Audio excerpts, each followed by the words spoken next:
Hello বন্ধুরা, আজকে গোলাপের মাটি কিভাবে করতে হয় সেটা দেখাবো। দেখো, এখানে 3 ভাগে ভাগ করা রয়েছে। একটা কয়লা, কর্মকারের দোকানে যে কয়লা সেইটা, আর কাঠের গুঁড়ো আর মাটি, তিনটে এইভাবেই মেশানো হলো। মিশিয়ে, যদিও এগুলো আমার বড়বাবুর কাণ্ড, ভালো করে এটাকে মিশিয়ে নিয়ে টবে লাগিয়ে দিতে হবে। টবের মধ্যে ভালো করে সাজিয়ে দিতে হবে।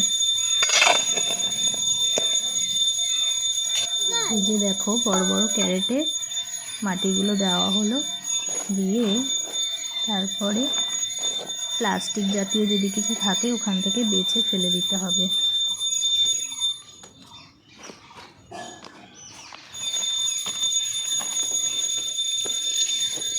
ভালো করে কোনায় কোনায় সমান করে দিয়ে তারপর একটু কিছু সার দিতে হবে, যেমন হাড়ের গুঁড়োটা দিলে গাছটা একটু ভালো হবে।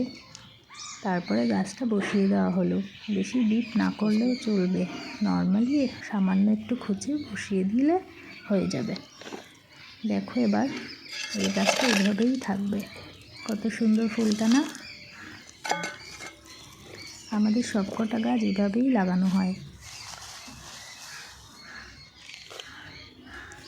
ভালো করে একটু সার দিয়ে দেওয়া হলো। এবার দেখো, এই যে ফুলটা থালার মতো বড় ফুটেছে, এই ফুলটা এইভাবেই লাগানো হয়েছিল, তখন খুব ছোট্ট ছিল।